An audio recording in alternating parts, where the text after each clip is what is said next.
الفاتحہ۔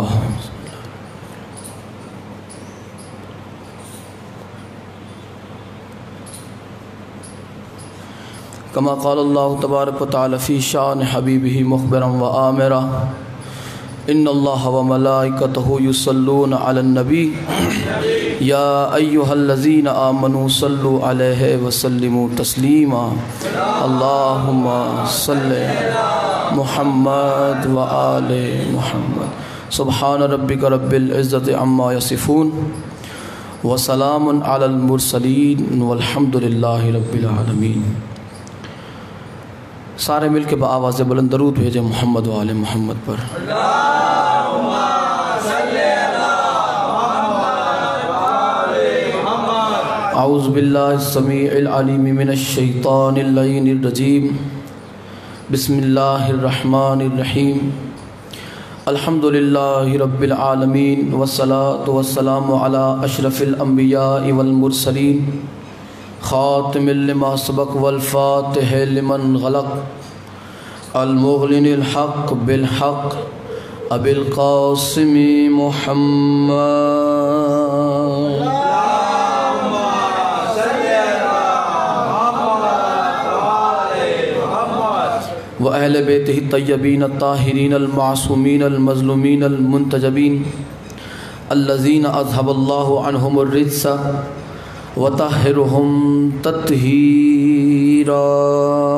اللہم صلی علی محمد و آل محمد۔ لسیما بقیت اللہ المنتظر امام زماننا ھذا روحی و ارواح العالمین لتراب المقدم الفدا عجل اللہ تعالی فرجہ الشریف وسہل اللہ تعالی مخرجہ الشریف ولعنت اللہ دائما باقیہ علی اعدائہم وغاصب حقوقہم ومنکر ولایتہم وفضائلہم ومصائبہم وغیبتہم اجمعین۔ اما بعد، قال سبحانہ وتعالی فی کلامہ المجید بسم اللہ الرحمن الرحیم ومن یقتل مؤمنا متعمدا فجزاؤہ جہنم خالدا فیہا وغضب اللہ علیہ ولعنہ واعد له عذابا عظیما۔ وقال رسول اللہ صلی اللہ علیہ وآلہ وسلم من سب علیا فقد سبنی۔ بلند تر صلوات۔ اللہم صلی علی محمد و آل محمد۔ یہ چالو ہے اسپیکر؟ اچھا۔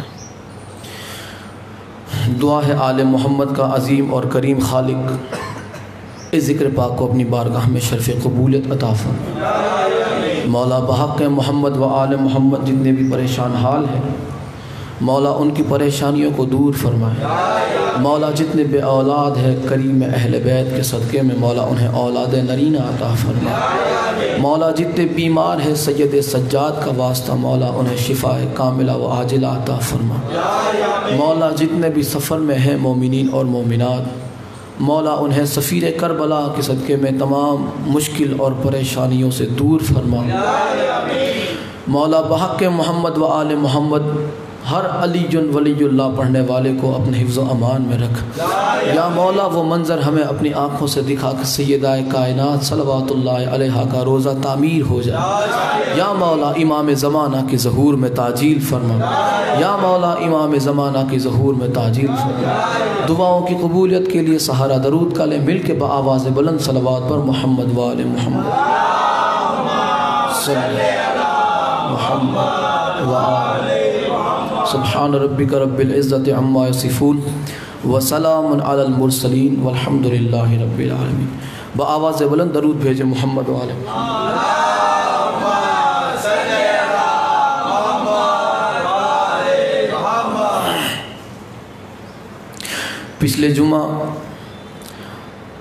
گفتگو اس موضوع پہ ہوئی تھی کہ کردار معاویہ اہل سنت علماء اور محدثین کی نظر میں اور اللہ کے کلام کی نظر میں ہم جس بھی صحابہ کا کردار اگر پہچاننا چاہیں گے، جس بھی صحابہ کا یا تابعین کا یا تبع تابعین کا یا اولیاء اللہ کا کردار اگر پہچاننا چاہیں گے تو اس کی زندگی کو ہم پرکھیں گے اللہ کے کلام کے مطابق، رسول خدا کے فرمان کے مطابق اور آل محمد کے فرمان کے مطابق۔ اگر ان کے مطابق ان کی زندگی ہوئی تو ہم اسے سلام کرتے ہیں، انہیں علیہ السلام کہتے ہیں، اور ان کی زندگی اگر آل محمد کے خلاف ہوئی، آل محمد سے غداری میں گزاری، تو ہم اس پہ کل بھی بے شمار کرتے تھے، اس پہ آج بھی بے شمار کرتے ہیں، اور آنے والے وقت میں بھی بے شمار کرتے رہیں گے۔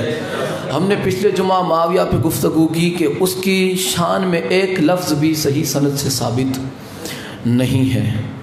اس کے بعد جو صحیح سند سے معاویہ کے لیے جو حدیث ثابت تھی رسول خدا سے، وہ یہ تھی کہ معاویہ کا کبھی پیٹ نہ بھرے، اور اس پہ میں نے 3 کتاب کے حوالے دیے، اور میں مسلسل کتابوں کے حوالہ جات جو ہے آپ کی خدمت میں پیش کرتے آ رہا ہوں، اور یہ ساری کتابیں جو ہے یہیں پہ موجود ہیں۔ انشاءاللہ یہ سب کی سب PDF فائل یہ بیان مکمل ہونے کے بعد ہی انشاءاللہ ہر ایک کو پہنچائی جائے گی، اس سے پہلے یہ فائل کسی کو سینڈ نہیں کی جائے گی۔ تمام حوالے جات یہاں ممبر پر بھی موجود ہیں اور موبائل میں بھی موجود ہے، جسے بھی چاہیے انشاءاللہ یہ بیان جب بھی مکمل ہوگا 2 جمعہ 3 جمعہ انشاءاللہ تبھی اسے پہنچائی جائے گی۔ لہٰذا ایک دفعہ بآواز بلند درود بھیجے محمد و آل محمد، صلی محمد و آل محمد۔ آج ہم گفتگو کریں گے بیان کو آگے بڑھاتے ہوئے، موضوع کو آگے بڑھاتے ہوئے۔ ہم نے معاویہ کی زندگی کے کچھ حالات بیان کیے پچھلے جمعہ، آج پھر ہم کچھ حالات اس کی زندگی کے بیان کریں گے۔ ہم نے جب ایک ویڈیو بڑی مشہور زمانہ ہوئی جس میں ہمارے والد محترم جو ہے بڑے جو ہے اعلان کے ساتھ آپ نے بات پہنچائی تھی کہ معاویہ حرامی ہے، معاویہ شرابی ہے، اب کئی بندوں کو جو ہے بات بری لگ گئی۔ تو سچی تو بات جو ہے ہمیشہ ہر کسی کو تو ہضم نہیں ہوتی، کبھی کبھی کسی کو کڑوی بھی لگ جاتی ہے۔ تو یہ بات کھری تھی، سچی تھی، 100 نہیں 110% یہ بات صحیح تھی، مگر سننے والوں کا جو ہے یہ معیار نہیں تھا کہ وہ معاویہ کی حقیقت کو پچا سکے۔ وہ تو صرف انہوں نے والد محترم کی زبان سے سنا تھا، اب یہ خود اہل سنت اپنے علماء کی زبان سے بھی سنیں۔ میں کسی دوسرے تیسرے کا نام لوں اس سے پہلے میں ایک عالم کا نام لے لوں گا، سب کے سب ٹھنڈے پڑ جائیں گے۔ یہ کون ہے؟ سیاہ ستہ جو ان کی 6 کتابیں ہیں، سیاہ ستہ، شیعہ ستہ نہیں۔ آج کچھ بندے میرے جیسے ایسے بھی ہیں بیچارے، جب میں سیاہ ستہ کہتا ہوں تو کہتے ہیں یہ تو شیعہ کی کتاب کا نام لے رہا ہے، حالانکہ سیاہ ستہ کہتے ہیں 6 کتابوں کو، 6 صحیح کتابوں کو۔ یہ اہل سنت کے ہاں صحیح کتابیں ہیں، تو ان میں کی ایک کتاب ہے مسند احمد ابن حنبل، امام احمد ابن حنبل کی کتاب مسند احمد۔ مسند احمد میں کیا لکھا ہے؟ ہمارے والد محترم نے فرمایا تھا کہ معاویہ شرابی ہے، ایسے ہی نہیں کہا تھا، وہ انہوں نے کتاب پڑھ کے کہا تھا، مگر جو ہے کہ جب کتوں کو گھی ہضم نہیں ہوتا تو پھر جاہلوں کو حقیقت کیسے ہضم ہو جائے گی۔ آؤ میں اب کتاب کا حوالہ بھی دے دوں تاکہ بات جو ہے آسان ہو جائے۔ معاویہ کا اپنے دور حکومت میں، دور جہالت میں نہیں، اپنے دور حکومت میں، اسلام لانے سے پہلے نہیں، جو ظاہراً یہ اسلام لائے فتح مکہ سے پہلے کی بات نہیں ہے، یہ اس کے دور حکومت میں، خلافت میں نہیں، اس کے دور بادشاہت میں خود معاویہ کا شراب پینا اور صحابہ کو بھی پینے کے لیے پیش کرنا۔ اب میں کتاب کا نام لے رہا ہوں مسند احمد ابن حنبل، جلد اس کی 10ویں ہے، جلد 10ویں، حدیث نمبر 23,329 اور صفحہ نمبر 661۔ یہ میں نے مسند احمد اور صحیح سند کے ساتھ یہ روایت جو ہے امام احمد ابن حنبل نے نقل کی ہے۔ جب ہم کہہ رہے تھے تو ہمیں گالیاں دی، ہمیں کافر کہا، رافضی کہا، خارجی کہا، بد مذہب کہا، گمراہ کہا۔ اب امام احمد ابن حنبل کے بارے میں مسلمانوں کی کیا رائے ہے وہ ہمیں ضرور بتائے گا۔ کیا انہیں بھی کافر کہو گے؟ انہیں بھی گمراہ کہا جائے گا؟ کیا انہیں بھی بد مذہب کہا جائے گا؟ کیا انہیں بھی رافضی کہو گے؟ اپنی رائے ضرور دینا یہ روایت سننے کے بعد۔ میں نے حوالہ دیا مسند احمد ابن حنبل کا، جلد نمبر 10، حدیث نمبر 23,329 صفحہ نمبر 661۔ عبداللہ بن بریدہ سے روایت ہے، کہتے ہیں کہ ایک مرتبہ میں اور میرے والد معاویہ کے پاس گئے، انہوں نے ہمیں بستر پر بٹھایا، پھر کھانا پیش کیا گیا جو ہم نے کھایا، پھر پینے کے لیے شراب لائی گئی۔ پینے کے لیے کیا لائی گئی؟ بولتے ہیں نا، پینے کے لیے شراب لائی گئی۔ یہاں پہ ترجمہ کرنے والے نے سپر ڈنڈی ماری ہے، بہت اچھی ڈنڈی ماری ہے۔ یہاں پہ اس نے جو عربی عبارت میں شراب ہے اس کا اس نے ترجمہ کیا ہے نبیذ، نون باو یہ زال، نبیذ۔ اس کا میں نے لغت ترجمہ دیکھا، اس میں بھی ترجمہ شراب ہی بنتا ہے، وہ شراب جو خمیر اور گیہوں سے بنائی گئی ہو، وہ شراب۔ یہاں پہ لفظ شراب ہی ہے، ثم اوتینا بشراب، اور شراب لائی گئی، فشرب معاویہ، جب شراب لائی گئی تو جسے پہلے معاویہ نے نوش فرمایا۔ یہ بھی دیکھو کتنا ادب سے لکھا ہے، معاویہ نے شراب پی، اس کے بعد پھر میرے والد کو اس کا برتن پکڑا دیا، وہ جو گلاس تھا جو بھی تھا، معاویہ نے میرے والد کو اس کا برتن پکڑا دیا، تو وہ کہنے لگے، یہ جو روایت کر رہے ہیں عبداللہ بن بریدہ کے والد جو تھے، انہوں نے کہا کہ جب سے نبی نے اس کی ممانعت فرمائی ہے میں نے اس دن سے اسے نہیں پیا۔ جب سے رسول خدا نے، اللہ کے کلام میں حکم آیا، رسول خدا نے اعلان فرما دیا کہ یہ حرام ہے، لیکن معاویہ اپنے دور حکومت میں یہ پیا کرتا تھا۔ اب آگے دیکھو اس کا جواب کیا تھا۔ انہوں نے منع کی کہ جب سے رسول خدا نے اسے منع کیا ہے میں نے اسے نہیں پیا۔ پھر معاویہ نے جواب دیا، اس میں تو فرمایا لکھا ہے، معاویہ نے کہا کہ میں قریش کا خوبصورت ترین نوجوان تھا اور سب سے زیادہ عمدہ دانتوں والا تھا، خوبصورت دانتوں والا۔ مجھے دودھ یا اچھی باتیں کرنے والے انسانوں کے علاوہ اس سے بڑھ کر، کس سے؟ شراب سے بڑھ کر، اس سے بڑھ کر کسی اور چیز میں لذت محسوس نہیں ہوتی۔ یعنی اسے شربت سے زیادہ شراب پسند ہے، ٹھیک ہے، آب زمزم سے زیادہ اسے شراب پسند ہے، اسے اچھی باتوں سے زیادہ شراب پسند ہے۔ شراب کا یہ بڑا شوقین تھا۔ یہ مسند احمد ابن حنبل کے اندر حدیث نمبر 23,329 صفحہ نمبر 661 جلد 10۔ ان کے بارے میں کیا خیال ہے؟ ہم نے اعلان کیا معاویہ شرابی ہے، آگ لگ پڑی، مرچی لگ گئی۔ جب یہ اہل سنت کے علماء جب کہتے اس پہ غور کیوں نہیں کرتے؟ ایک آدھا فتویٰ ادھر بھی ذرا آ جائے تو بہت ہی اچھا رہے گا۔ تو پتہ چلا معاویہ شرابی تھا، معاویہ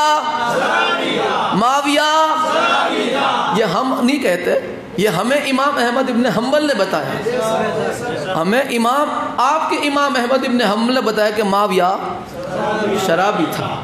اب آؤ، رسول خدا صلی اللہ علیہ وآلہ وسلم نے معاویہ کے بارے میں کچھ اور پیشین گوئی بھی فرمائی تھی، وہ یہ کہ رسول اللہ صلی اللہ علیہ وآلہ وسلم نے فرمایا عمار ابن یاسر کو ایک باغی جماعت قتل کرے گی۔ آگے جو لفظ مولوی اتنا چھوڑ دیتے، اتنا پڑھ کے آگے نکل جاتے۔ آگے لکھا ہے سرکار فرماتے عمار انہیں جنت کی طرف بلائے گا اور وہ عمار کو جہنم کی طرف بلائیں گے۔ اللہ اکبر۔ اس سے صاف صاف پتہ چلتا ہے کہ جو عمار کو جو گروہ قتل کرے گا وہ باغی بھی ہوگا اور جہنمی بھی ہوگا۔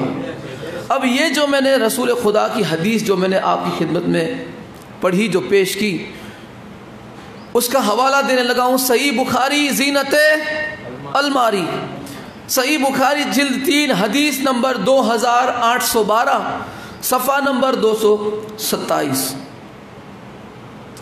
یہ بخاری کے اندر ہے، جلد 3 ہے، حدیث نمبر 2812۔ اب یہ حدیث آپ سماعت فرمائے کہ حضرت عبداللہ ابن عباس سے روایت ہے، انہوں نے حضرت اکرمہ اور اپنے صاحبزادے علی بن عبداللہ سے فرمایا کہ تم دونوں ابو سعید کے پاس جاؤ اور ان سے حدیث سنو۔ چنانچہ وہ دونوں ان کی خدمت میں حاضر ہوئے، جبکہ وہ حضرت ابو سعید خضری اور ان کے بھائی اپنے باغ کو پانی دے رہے تھے۔ جب انہوں نے ہمیں دیکھا تو تشریف لائے اور اپنی چادر لپیٹ کر بیٹھ گئے۔ اس کے بعد فرمایا کہ ہم مسجد نبوی کی تعمیر کے لیے ایک ایک اینٹ اٹھا کر لا رہے تھے، جبکہ حضرت عمار ابن یاسر دو دو اینٹیں اٹھا کر لا رہے تھے۔ اچانک نبی صلی اللہ علیہ وآلہ وسلم کا گزران ان کے پاس سے ہوا تو آپ نے ان کے سر سے غبار جاڑتے ہوئے فرمایا، مٹی جاڑتے ہوئے فرمایا، افسوس عمار کو ایک باغی گروہ قتل کرے گا، عمار انہیں اللہ کی طرف بلائے گا، دعوت دے گا، یعنی جنت کی طرف دعوت دے گا، اور وہ انہیں آگ کی طرف بلائیں گے، یعنی جہنم کی طرف بلائیں گے۔ اللہ اکبر۔ پتہ چلا کہ جناب عمار ابن یاسر کو قتل کرنے والا، شہید کرنے والا گروہ باغی بھی ہوگا، جہنمی بھی ہوگا، کیونکہ جب وہ گروہ جہنمی تھا تبھی جہنم کی طرف دعوت دے رہے تھے، وہ باغی تھا تبھی اس گروہ سے جناب عمار کا قتل ہوا۔ اور یہ گروہ کون سا تھا؟ جنگ صفین میں معاویہ کا گروہ تھا۔ جنگ صفین میں جناب عمار ابن یاسر کو معاویہ کی طرف سے قتل کیا گیا، شہید کیا گیا۔ پتہ چلا کہ اب سرکار نے اسے جہنمی بھی فرمایا، آگ کی طرف بلائے گا، یعنی وہ جہنمی ہوں گے۔ رسول خدا نے انہیں جہنمی فرمایا، اور ہم نے اعلان کیا کیا تھا؟ معاویہ جہنمی ہے۔ تو انہیں پھر آگ لگ گئی، معاویہ معاویہ۔ یہ صرف ہم نہیں کہہ رہے، ہمیں رسول خدا نے فرمایا ہے، یہ تعلیم ہمیں رسول خدا نے دی ہے، ہم نے آپ سے نہیں سیکھی، ہم نے کوئی اپنے آپ سے یہ بات نہیں گھڑی ہوئی، یہ رسول خدا کا اعلان عالی شان ہے۔ آپ صحابہ کو پہلے مانتے یا رسول خدا کو پہلے مانتے؟ رسول خدا کی بات ہر ایک سے بڑھ چڑھ کے ہوگی، ہر ایک سے بڑھ چڑھ کے۔ اگر ایک طرف مولا علی علیہ السلام کا ارشاد عالی شان ہو، ایک طرف رسول خدا سید الانبیاء کا ارشاد عالی شان ہو، ہم سب سے پہلے رسول خدا کی بات مانیں گے۔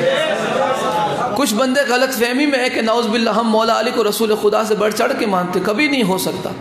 ہم مولا علی کو مولا کہتے ہی اسی لیے ہیں کہ خود سید الانبیاء نے ولی اللہ کا ہاتھ پکڑ کے فرمایا ہے، من کنت مولا ہو فہذا علی مولا۔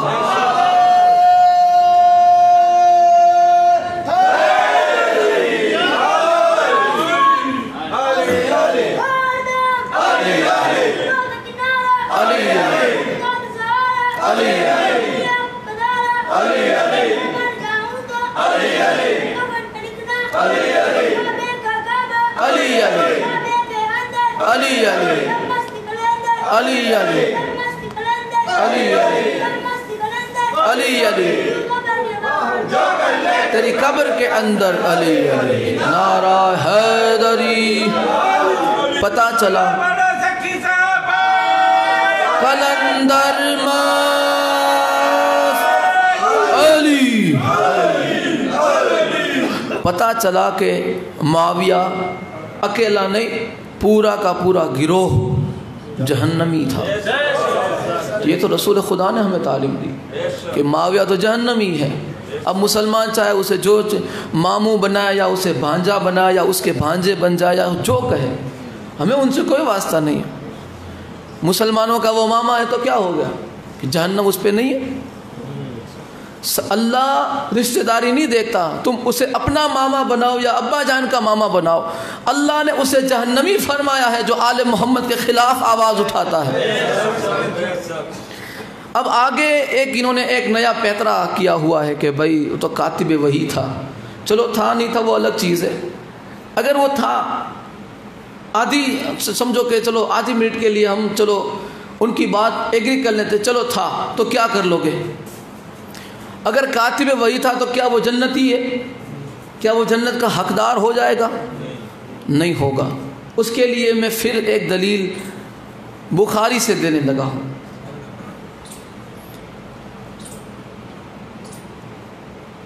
صحیح بخاری جلد 3 حدیث نمبر 3617 صفحہ نمبر 685۔ اب یہاں پر کیا ہے کہ حضرت انس سے روایت ہے، فرمایا ایک عیسائی مسلمان ہوا، پھر رسول اللہ نے اسے کاتب وحی رکھ لیا اور پھر وہ مرتد ہو گیا، اور جب وہ مر گیا تو اسے قبر نے بھی نہیں سنبھالا۔ یہ اتنا بڑا یہ کاتب وحی تھا، یہ ایک عیسائی تھا جو مسلمان ہوا، اور جب مسلمان ہوا تو رسول خدا نے اسے کاتب وحی کے لیے رکھ لیا۔ جو وحی آتی تھی سرکار اسے فرماتے وہ لکھ لیا کرتا تھا۔ اس طرح اس نے 2 بڑی صورتیں لکھی قرآن کریم کی، سب سے بڑی دو صورتیں سورہ بقرہ اور سورہ آل عمران، یہ 2 صورتیں اس نے بڑی لکھی۔ یہ 2 صورت لکھنے کے بعد، یہ 2 بڑی صورتوں کا کاتب ہونے کے بعد، اتنی بڑی صورتوں کا کاتب ہونے کے بعد یہ مرتد ہو گیا۔ اللہ اکبر، یہ مرتد ہو گیا، یہ دین سے پھر گیا، اور پھر عیسائیوں میں جا کے مل گیا۔ عیسائیوں میں جا کے اس نے کیا کہا کہ نعوذ باللہ یہ رسول اسے کچھ آتا جاتا ہے نہیں، نعوذ باللہ، جو میں لکھ دیتا ہوں وہی یہ مان لیتے ہیں۔ یہ مرتد ہو گیا۔ اس کے بعد ہوا کیا کہ اس پر اللہ کا عذاب نازل ہوا۔ وہ عذاب کس طرح سے؟ آؤ حدیث نمبر 3617 بخاری، حضرت انس سے روایت ہے، انہوں نے فرمایا کہ ایک نصرانی عیسائی شخص نے مسلمان ہو کر سورہ بقرہ اور سورہ آل عمران پڑھ لی، یعنی لکھ لی، پھر نبی کے لیے وحی کی کتابت کرنے لگا۔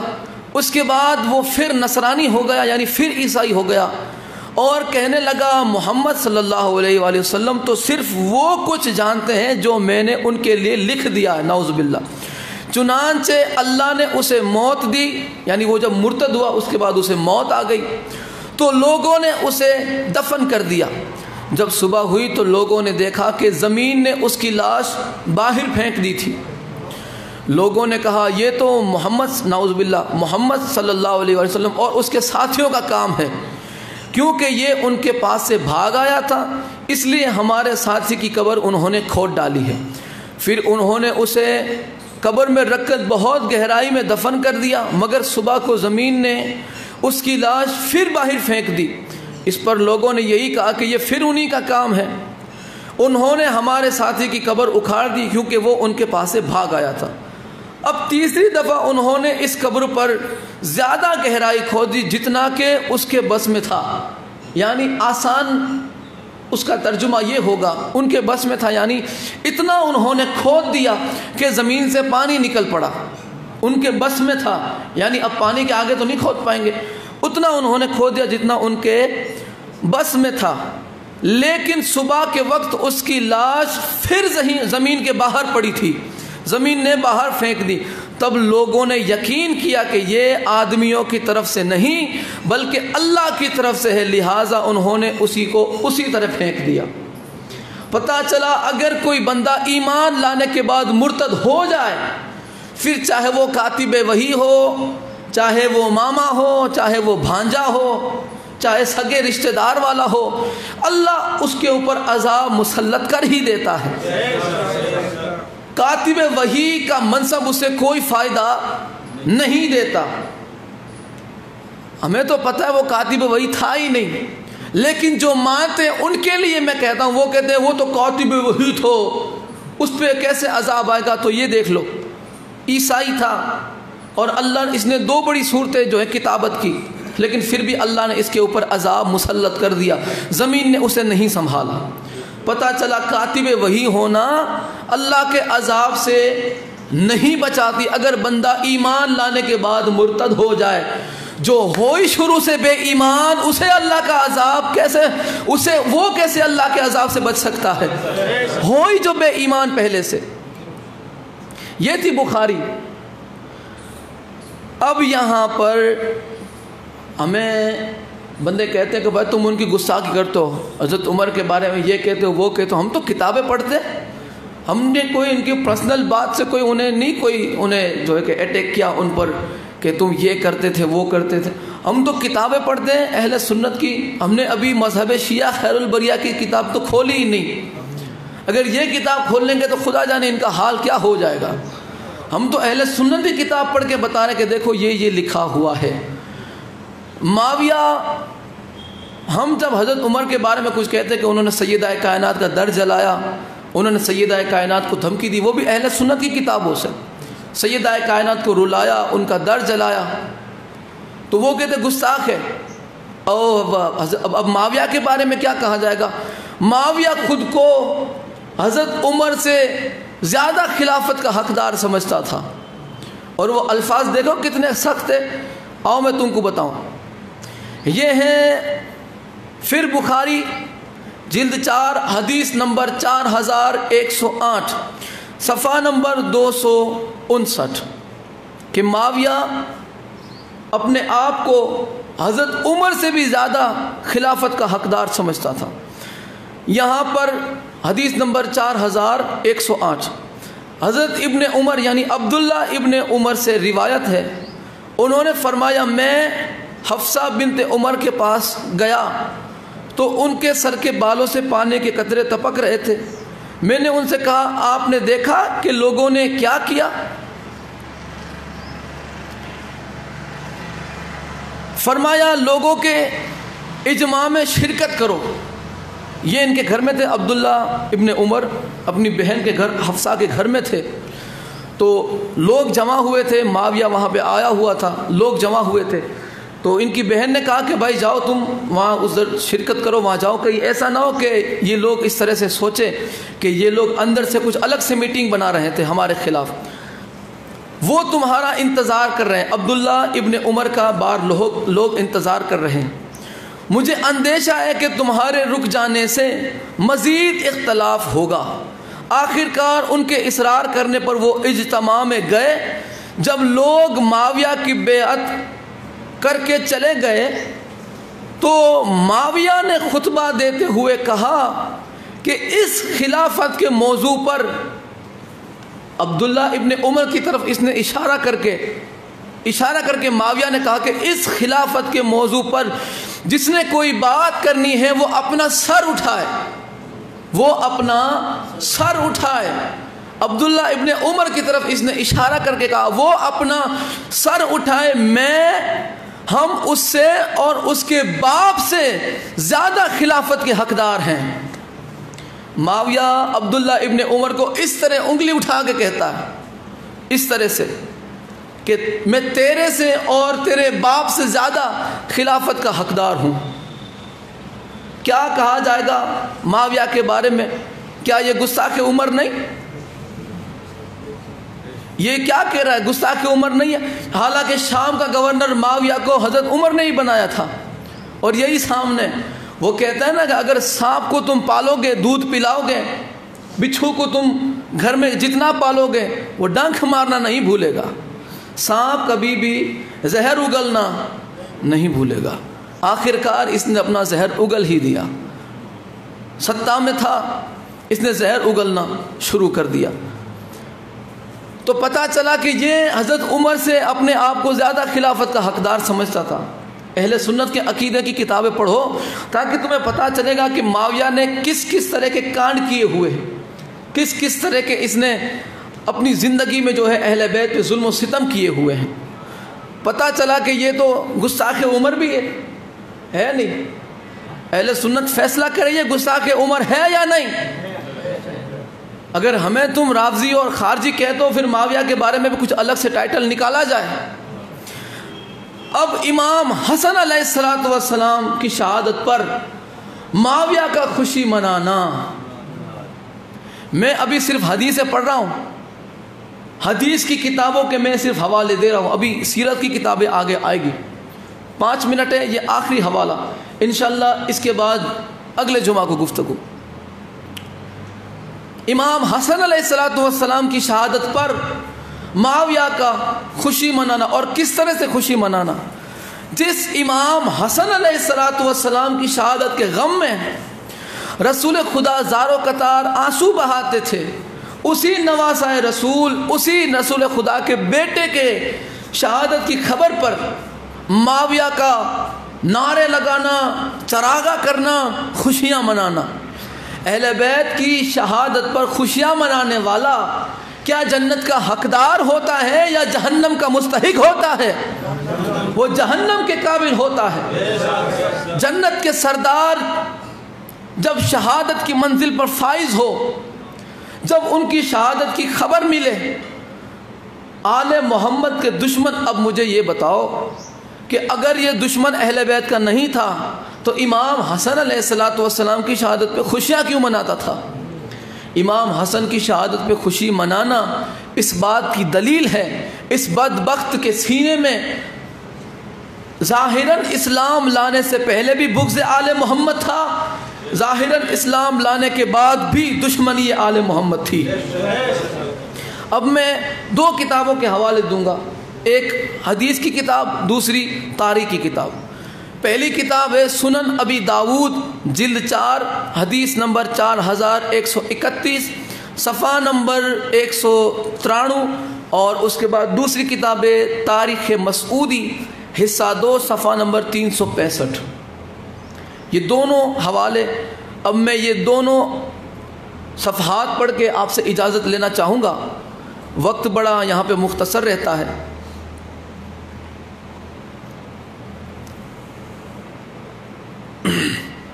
سنن ابی داود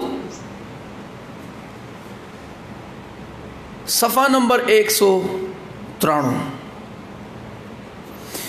جناب خالد بن میدان سے روایت ہے کہ حضرت مقدام بن معد قرب عمرو بن اسود قبیلہ بنو اسد کا ایک آدمی جو اہل قصرین میں سے تھا، معاویہ بن ابو سفیان کے ہاں آئے تو معاویہ نے مقدام سے کہا، کیا تمہیں معلوم ہے کہ حسن بن علی وفات پا گئے ہیں؟ جو اس میں لفظ لکھے میں وہی پڑھتا ہوں۔ کیا تمہیں پتہ، حالانکہ اسے پتہ تھا کہ امام حسن کو شہید کیا گیا ہے، کیا تمہیں پتہ ہے کہ امام حسن علیہ السلام وفات پا گئے؟ تو مقدام نے پڑھا انا للہ و انا الیہ راجعون۔ آپ بھی جب کسی کے جو ہے دنیا سے جانے کی خبر سنتے تو یہی پڑھتے نا، انا للہ و انا الیہ راجعون۔ تو جناب مقدام نے بھی یہی پڑھا۔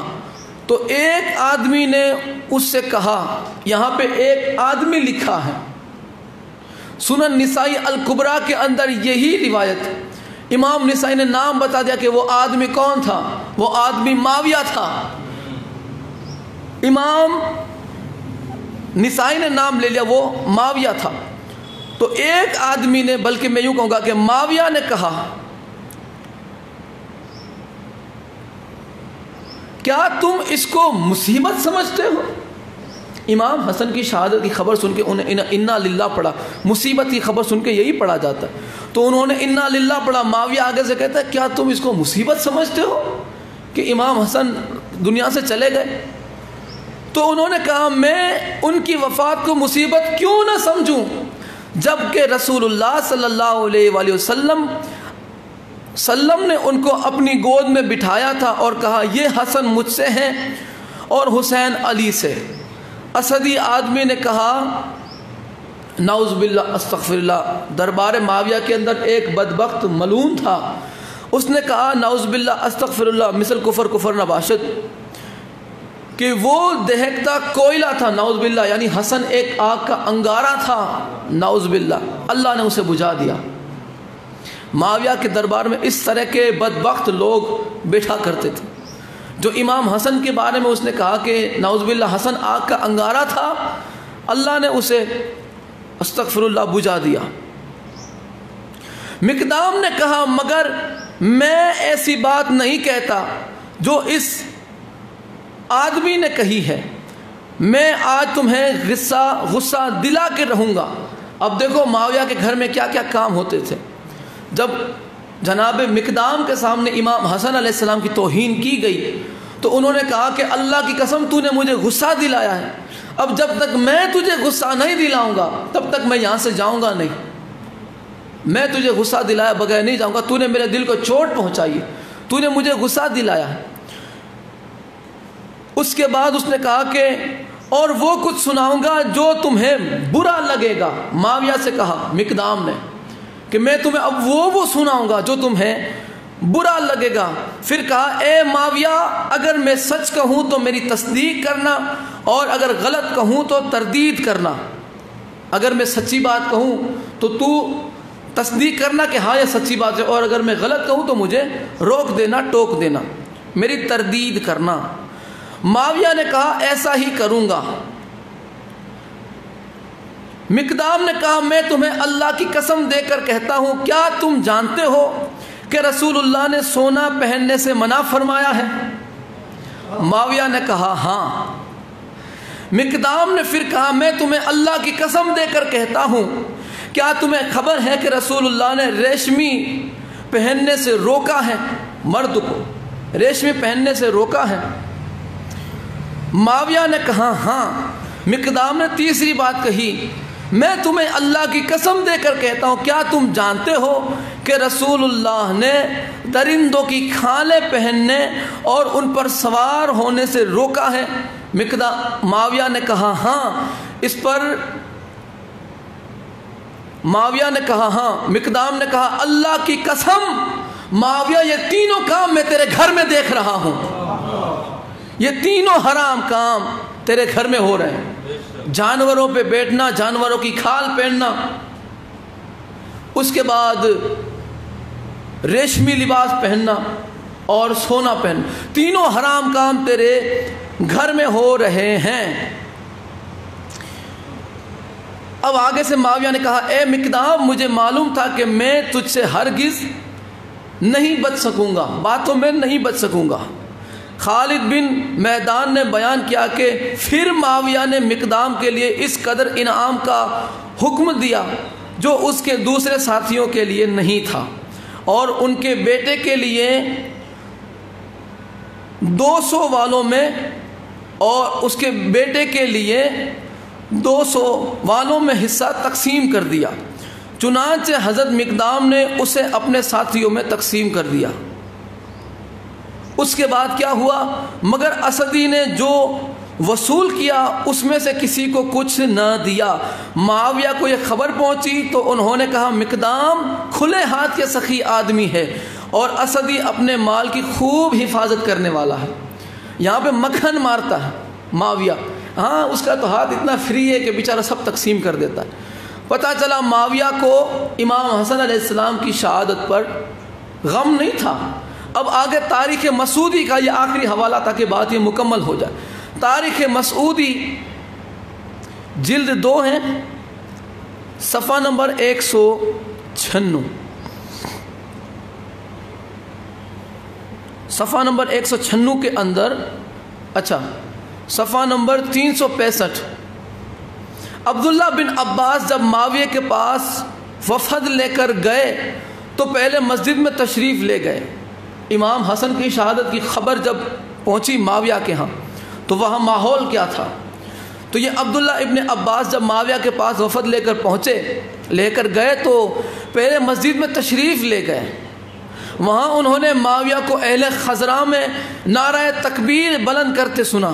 معاویہ کو اہل خزرہ میں نعرہ تکبیر بلند کرتے ہوئے سنا۔ نعرہ تکبیر اس طرح سے وہ نعرے لگا رہا تھا۔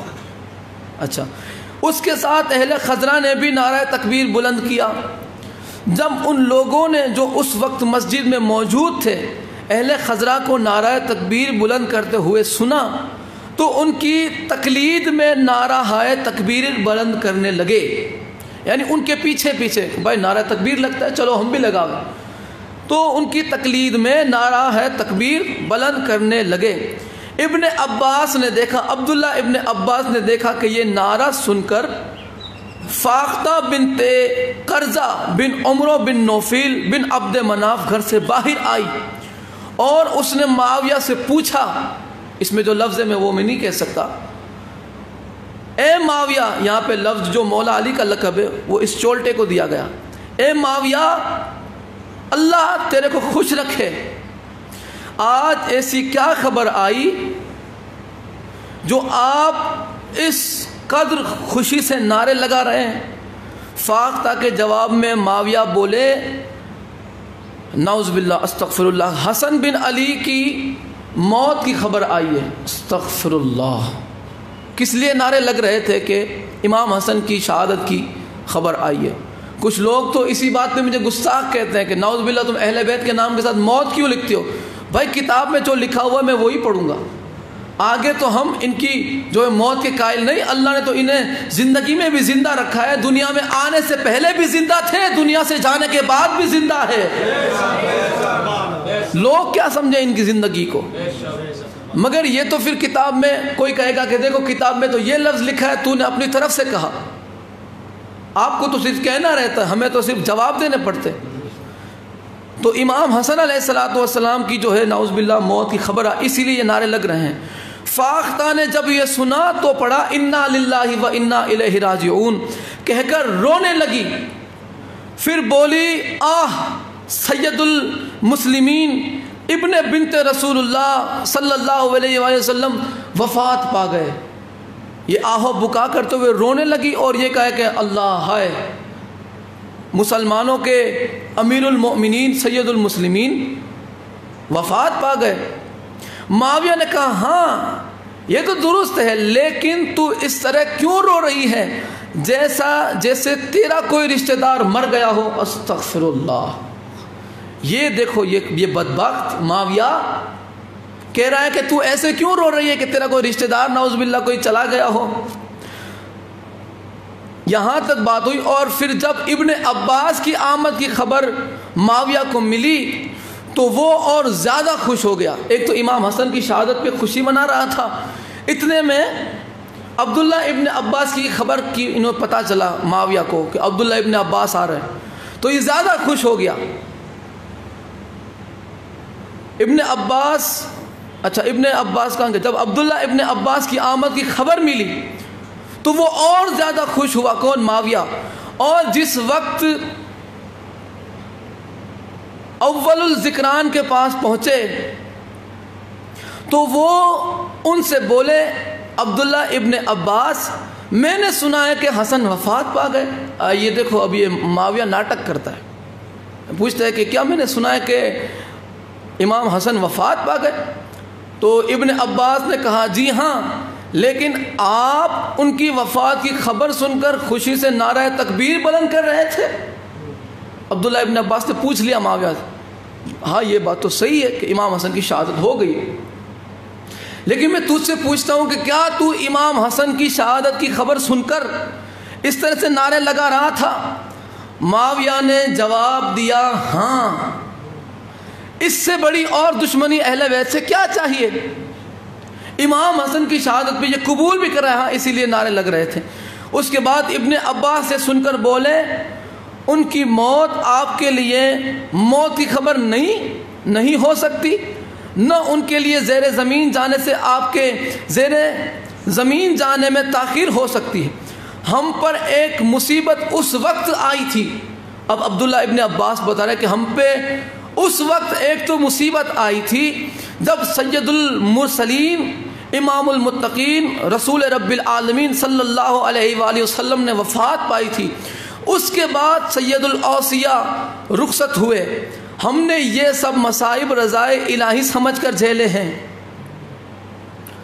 ایک تو ہمارے پہ دو مصیبتیں, ایک تو رسول خدا کی اور دوسری سید الاوصیاء یعنی مولا علی کی. یہ دو خبریں ہمارے لیے بڑی مصیبت تھی.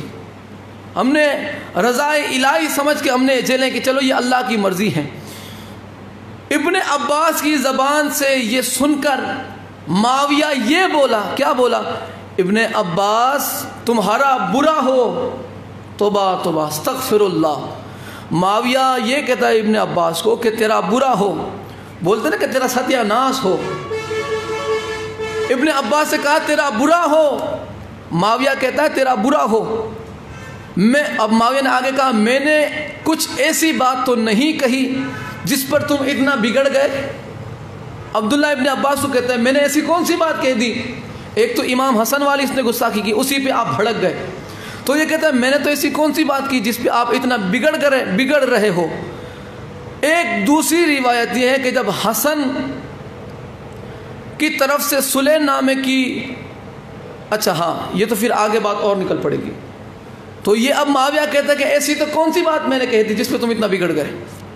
امام حسن کی شہادت پہ خوشی منانا معاویہ کا اس بات پہ دلیل کرتا ہے کہ یہ آل محمد کا کھلا دشمن تھا. یہ گھر کے کونے میں نعرے نہیں لگا رہا تھا, مسجد کوفہ میں نعرے لگا رہا تھا, یہ مسجد میں نعرے لگا رہے تھے بدبخت. اب تو بندوں کو پتہ چل جانا چاہیے کہ اہل بیت کی دشمنی ان کی رگ رگ میں بھری ہوئی ہے. ہمارا کسی سے کوئی آپسی دشمنی کسی سے نہیں. جو اہل بیت کا وفادار ہے ہم اسے علیہ السلام کہتے ہیں. جو اہل بیت کا غدار ہے اس پہ کل بھی بے شمار لعنت تھی, اس پہ آج بھی بے شمار لعنت ہے.